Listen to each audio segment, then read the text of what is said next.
Make one up. Yeah. How many are you from Hialeah? Anyone from Hialeah? Or are you all living in Kendall? Who's from Kendall? Who's born in Cuba? Who was born here? Who was born outside of Miami? It's a good idea to live in Kendall because it's quite a drive from Hialeah, yet tráfico. When I saw this Kendall campus, I gotta get down. We should have committed. Yeah. Thought about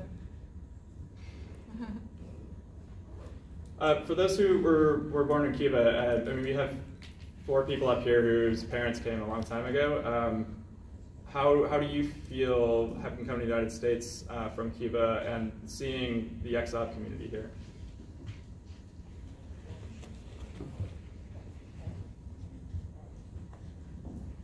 Yeah, sorry for my English.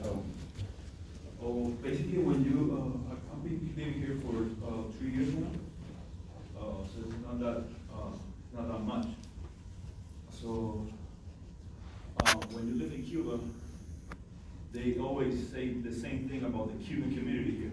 They call the Cuban community here like the mafia, the Cubano, right? And then when you meet a lot of people here, they're not necessarily concerned about what is happening in Cuba, because I mean, when I see you guys trying to establish some connections with your origins, the way I see myself and many of my friends, they're like doing exactly the opposite. They're not trying to. They're trying to they're trying to give up on that. We've been through a lot of hard times over there, and we just want to forget. We just want to forget. At least that's me. And when I see the people that have been living here for a while, I don't know. Sometimes I feel the same about when. At first, when I show up here, when I came in, I was trying to to reconnect with everybody. Like, hey, I live here in Cuba. I live in Boyeros, next to Fontanar, and I talked with several old people. Hey, do you remember this neighborhood? And they were like, oh, yeah, whatever. Like, they don't mind. At least that was my impression. And now that I've been some time since I've been living here, I realized that the same thing is happening to me. With at least that's my case. I don't wanna know anything about it. I'm lucky that I have my family here. So that's very important in that sense. For example, my friend here still have his family over there. It's not the same. But in my case, I came here just to listen to you and see what is your perspective on the subject. But I mean, I totally get how radical is a big part of the Cuban community, or the Cuban immigration. It's not the same as when you are born here from Cuban immigrants, that when you're Cuban and you live here, it's a total different thing. Right. Appreciate that. For example, the same thing with the Guayabera. I lived in Cuba 23 years. I never put in Guayabera. Me or all my friends, also my family. The only one who wear the Guayaberas was the president, the generals, and all the political stuff. Because they want to give the idea that the Guayabera is like Cuba, and Guayabera is not Cuba. Guayabera is the images that Cuba wants to show the world. So every time that I see someone with the Guayaberas, I say, like Guadalajara, Cuba. So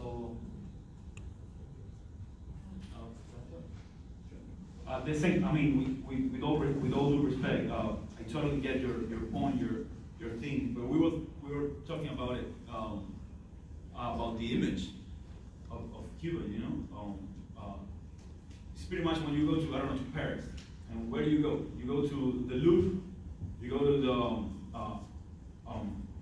the Arc de Triomphe, you know, to the Eiffel Tower, but you have the, I don't know, the Arabian suburbs. You have, you know, other parts of Paris that when people won't necessarily relate to that image of the glorious Paris. Same thing with Cuba. You have Guayaberas, which I really like the by the way.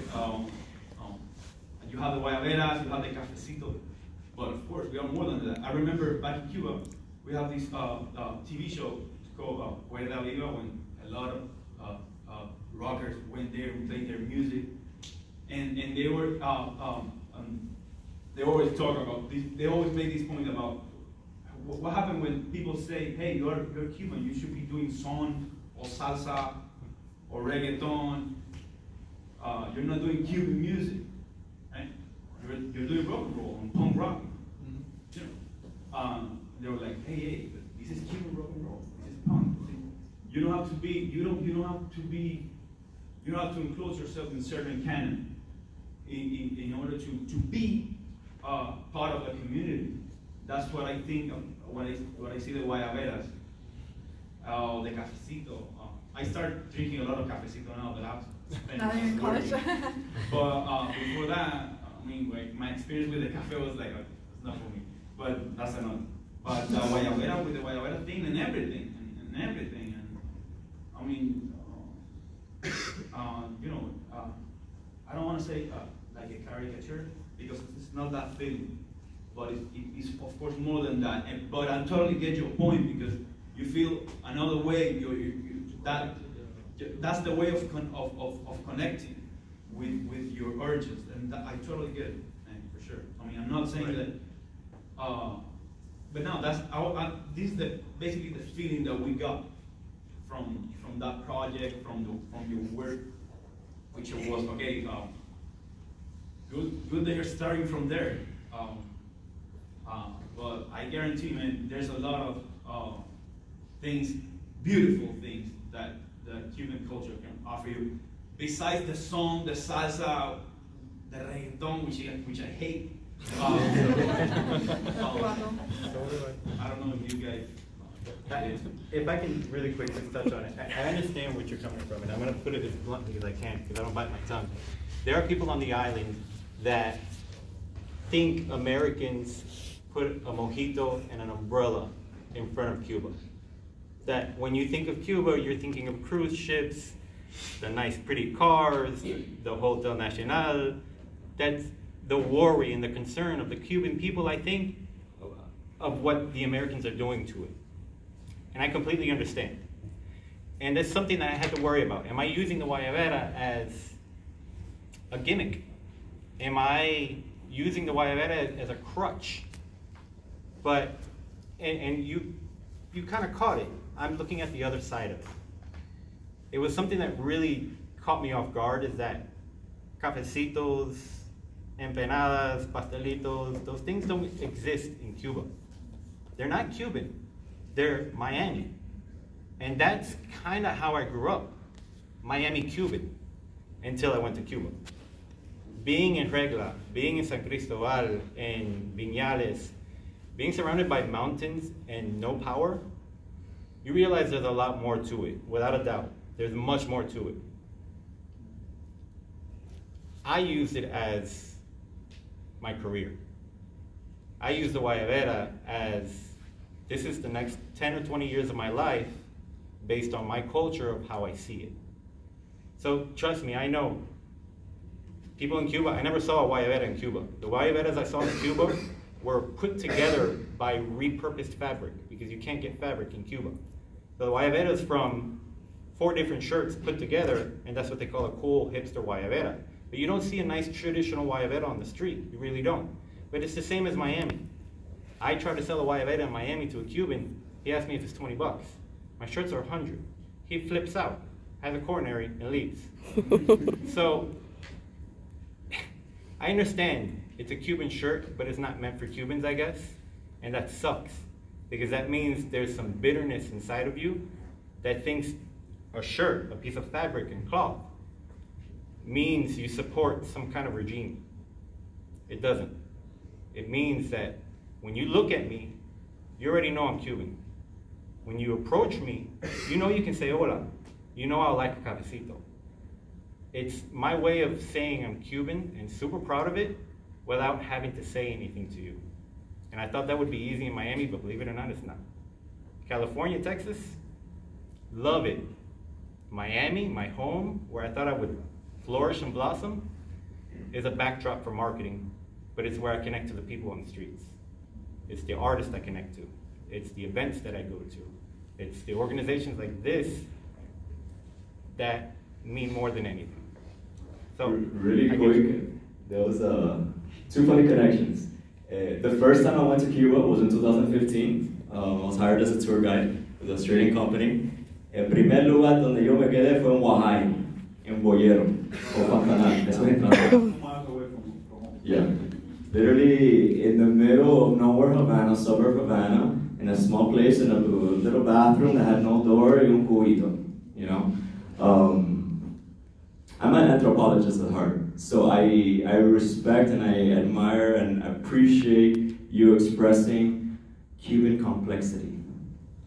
How important it is to understand not only Cuban, but human complexity, that we're not limited to stereotypes. If I hear La Guantanamera one more time in Central Havana or La Habana Vieja, I'm going to throw myself out the window. Because in Cuba, you have so many different types of music and artists and emerging entrepreneurs now that you can. I have friends that are rockers and vegans in Cuba. You know, they're known for lechon and cafecito y pastelito, but that's the beauty. There's so many different types of Cubans, and on that note, there's Miami Cubans.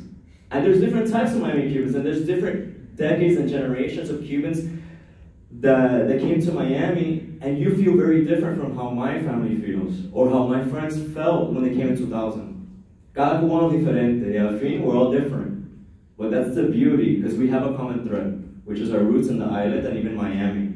So, I completely agree with you. You were talking, at some point you mentioned that some of you, or some of your parents came in boat, and it's funny how within the Cuban community, we have these, I'll say, I don't know if to say racist, but every time we talk about the balseros, we mention it's a way of, it's funny, you know, like these guys are balsero and we laugh at them, and I mean, it's interesting. I don't like it at all. Pretty much with Latin Americans, I don't want to mention all the terms that we all know, how we call them. But it's interesting. I was just remembering that. It just happened to me 2 days ago. I was talking to my mom. I'm like, no, porque tal y tal. I was talking about the founder of El Dorado. I don't know if you guys know the story. So he came to the U.S. from Cuba, and his boat was called El Dorado. And my mom and I were talking about it, que grande, está El Dorado en Calle 8, and it's incredible, and he's had such a success. And I'm like, no, porque la balsa se llamaba El Dorado. My mom's like, no era una balsa, era un bote. It wasn't a raft, it was a boat. I'm like, Mom, but he still came through the water. It's like, no, there's a big difference. Humans, I think it's very important to each of us tell our own stories, and there's a lot of details, but sometimes humans find any excuse to separate ourselves. We have to find more and more things that we have in common. And about the Guayabera, really quick, I was in Paris, met some Cubans at a club in a bar. Bueno, yo soy cubano de Miami. To me, it's the easiest thing, because if I say I'm American, they don't believe me. If I say I'm Cuban, were you born on the island? No. Entonces estoy en el medio ahí, ni allá ni aquí. And it's like, no, porque ustedes, cubanos de Miami, usan guayabera, y los cubanos no usan guayabera. And then se forma, because it's a big deal here, and it's not in Cuba, and then it goes back and forth, but it's great. It's great. These dialogues are very important, and Cuba One concentrates a lot of these dialogues. Let's understand each other. For me, the Guayabera Miami, because when you lose everything, you had very few things to hold on to. When you had to leave the island, for example, you had to leave everything. everything. And sometimes the first Cubans, they'll strip you from everything. Sometimes you grab onto the little things, like a shirt. And sometimes, maybe it's not as traditional anymore. Maybe only the government people use it or whatever. Pero Miami es lo único que tenían porque no podían regresar a la isla. It was the only thing they had because they couldn't go back. It's like, no, this is Cuban, this is a piece of Cuba, and this is what I'm keeping. This is Cuban. Even if it's irrelevant in Cuba, it's still Cuban. Because it's a piece of Cuba that they can't have. As we know, a lot of Cubans haven't gone back.